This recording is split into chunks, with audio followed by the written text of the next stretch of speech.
Broadcasting live from the Jersey Shore, it's Coach Kev on the Damage 365 Radio Network.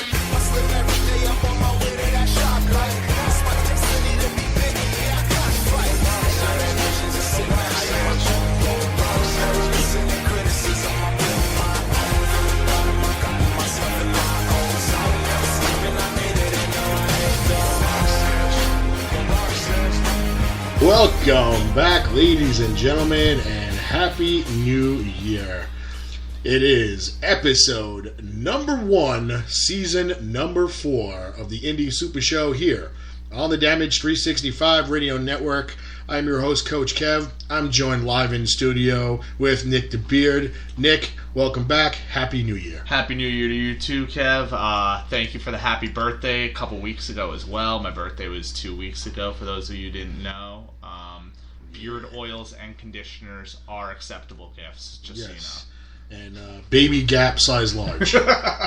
Extra large. Oh, extra large. Sorry, my bad. We have a great show in store for you as always, and we're strapped for time today. As it's once again that once a month it's Strat Weekend. Playoffs, baby. Playoffs. Playoff baseball. Let's go. So, me versus Kenny, first round.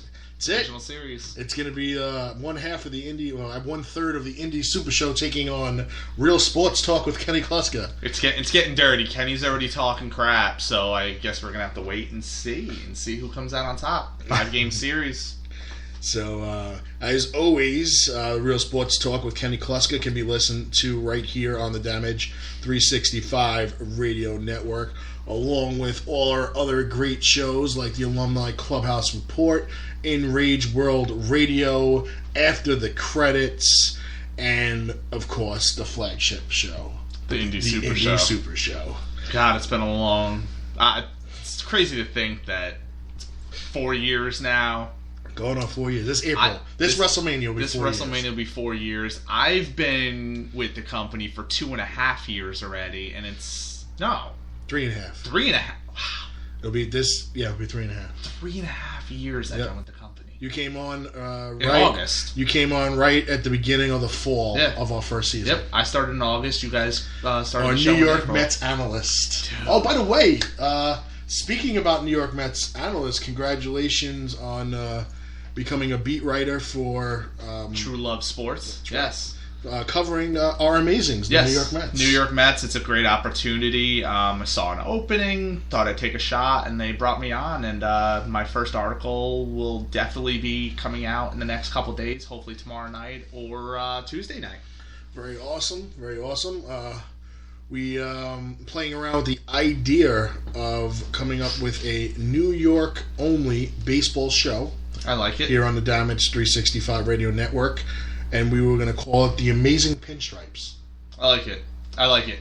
And you do it from, like, spring training through a month after the season or something like that. And we'll recap a week of New York Mets and New York Yankees baseball and all the news that goes along with it. Yeah. Even if it's something in the minor leagues that pops up. Yep. We can always tap into one of our sources, Pinstripe Rob. Yep. Who covers the Mets and the Yankees minor league squads with his own website, so we can always give him a call and get an insight to the minor leagues. And, absolutely, I think that's a great idea. It'll be fun, and we don't have much. We got about 6 weeks left until pitchers and catchers report, and I am so happy. So weird, right? See, we never get time off from baseball though. We got Strat year round. That's what people don't understand about Stratomatic baseball, folks. Stratomatic baseball is the cure for the wintertime blues.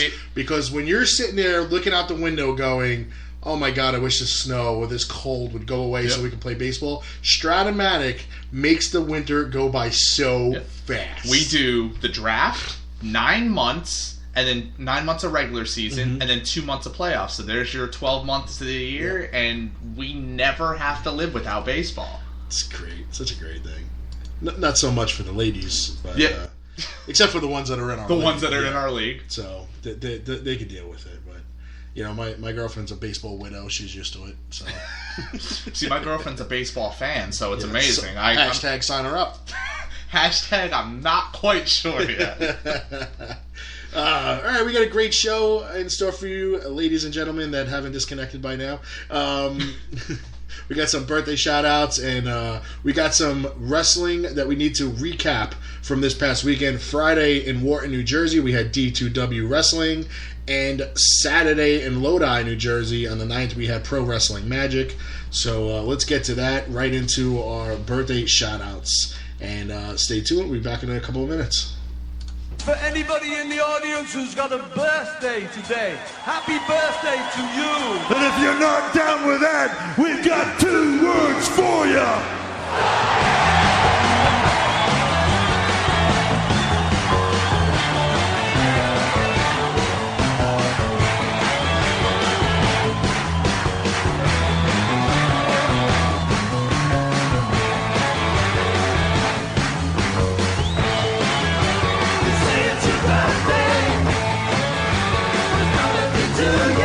Birthday shout-outs go out there, ladies and gentlemen, and they will go out there to former Damage Athletics shortstop and alum number 13, Jason Gomez. Happy birthday, Jago Sr.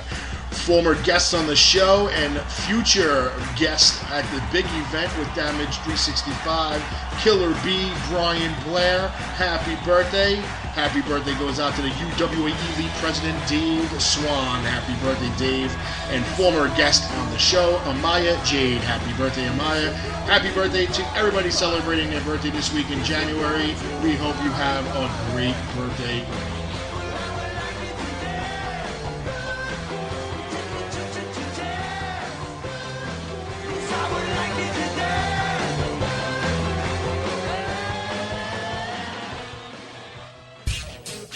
The following announcement has been paid for by the New World Order.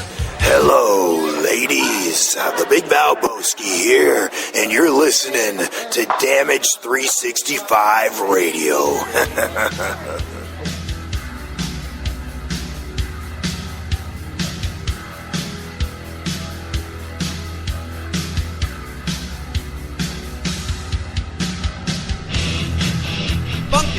Wrestling Superstores, selling wrestling memorabilia from all around the world, including WWE, TNA, Japan, Mexico, and the very best of the independents. They've got action figures, DVDs, autographed memorabilia, t-shirts, and more. Plus, stop in and get tickets for great promotions like UWA Elite, CZW, and many others. Located indoors at the world-famous English Town Flea Market, Green Building, booth number 35 on 90 Wilson Avenue, Manalapan Township, New Jersey. Open every Saturday and Sunday, 8 a.m. to 4 p.m. Log on to Facebook.com/Funkenstein Inc. for more information.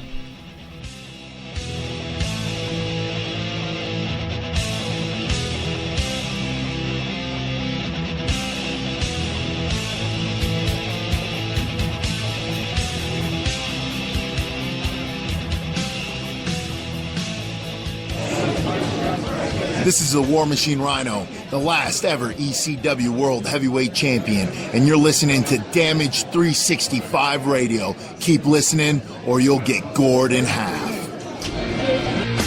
WarriorsOfWrestling.com. See roster profiles of past and present Warriors of Wrestling stars. Over 50 highlight videos of Warriors of Wrestling events, full-length matches, order tickets to future Warriors of Wrestling events, and an extensive DVD collection featuring past events, compilations, documentaries, and much, much more. Only at WarriorsOfWrestling.com. This is Lanny Poffo, formerly the genius full of glory and renown. You are listening to Damage 365 Radio. The following announcement has been paid for by the New World Order. And we're back, ladies and gentlemen. And special thanks to our sponsors, of course, Warriors of Wrestling, Funkenstein Wrestling Superstore. Remember, they moved. They are now in the blue building of the Englishtown Flea Market, booths 46 and 47. So we're still waiting on those new promo commercials. But for now, we'll take what we got, because they're awesome. Of course. Because we made them. Okay, Dawn of Champions, D2W Wrestling, on Friday night the 8th from Wharton, New Jersey. Very good night of wrestling, let me tell you. Opening match saw Andy Bivens take on Dave Davis, who was accompanied by Damaris. And opening match that was pretty good. We're used to not seeing him in opening matches. We were used to seeing Aaron Bradley open up shows, but it was Dave Davis taking on Andy Bivens. Bivens picked up the win with his feet on the ropes. Referee didn't see it. Classic heel move. It happens, but Dave Davis did not go down without a fight, as for good measure nailed Bivens with a DDT before he left the ring. Gotcha. Leaving Bivens flat on his back, and Damaris and Davis left the ring with, their heads held high. Then we had a promo cut by the Elite. The One Mean Team, Brian Johnson and Justin Pusser, and of course, Glitz and Glamour. Bright Lights, Jarrett Foster, and the prettiest man in New Jersey. I love it. Steve Sterling. Over and over again, those guys are always entertaining. What was the shut up count? We'll get to that. Okay, he was, we can't, release the shut up count for the guy who was in the main event. Okay. I did carry over the shut up count from this promo to later on in the show, because apparently Foster was very, very impressed with his own suit, that he had to make himself seen numerous times wearing it. So I thoroughly enjoyed Bright Lights Jarrett Foster, and the fact that he buys his suits from the kids department at Walmart. So same Baby Gap kids department at Walmart. That works. Abercrombie and Fitch, maybe. Abercrombie. No, you're right. Abercrombie and Fitch is the kids' version of Abercrombie. Yeah. Okay. So, for a guy that doesn't go to the mall, it's pretty good. There you go. Okay. But they cut their promo, basically telling everybody that either they join the Elite or they're gonna make everybody obsolete. Okay. Kind of sounds familiar. I've heard this before. Was it like Join Evolution, or it was Join Evolution or be extinct or something along those lines? Oh, was he? Wait. Triple H would say he was either. It's like something like Excel or Extinct. And, yeah, I know what you're talking about. Yeah. So maybe it was a little copyright infringement, possibly. But, watching past Royal Rumbles. But I pay to see Foster talk. Oh, he's one of those guys that I would pay. He doesn't even have to wrestle. I would pay to see him cut promos. Yeah, and come out with his light up jacket. Yeah, I like Chris Jericho-esque. Screw Jericho. Why too lame? Oh, come on. Then we had the Zombie King, Junior Flow. He took on the fabulous Eddie McQueen, and the winner of this match was Junior Flow with a running, jumping cannonball in the corner on Eddie McQueen, then dragged him out for the pin, and Junior Flow was victorious. Got a lot of height. Just picture Kevin Owens' cannonball, his rolling cannonball, but like 4 feet in the air. So wow. Then again, Junior Flow is about 150 pounds. Yeah, Kevin Owens is like 550 pounds. Hey, he's not fine. All right, calm down. You're all right. Hey, I'm not the one who wrote the article that WWE's having a problem with his tank ass. So I told you it was going to happen. That always happens with big guys. It happened with Yokozuna, happened with Bam Bam, happened with Vader, Earthquake, all of them. They all got released, told to work in their weight, came back, good shape. 3 months, 4 months later, they were back to being ridiculous. It ruined Yokozuna's career and eventually caught up with his life. Yeah. So, Kevin Owens, I might not be the biggest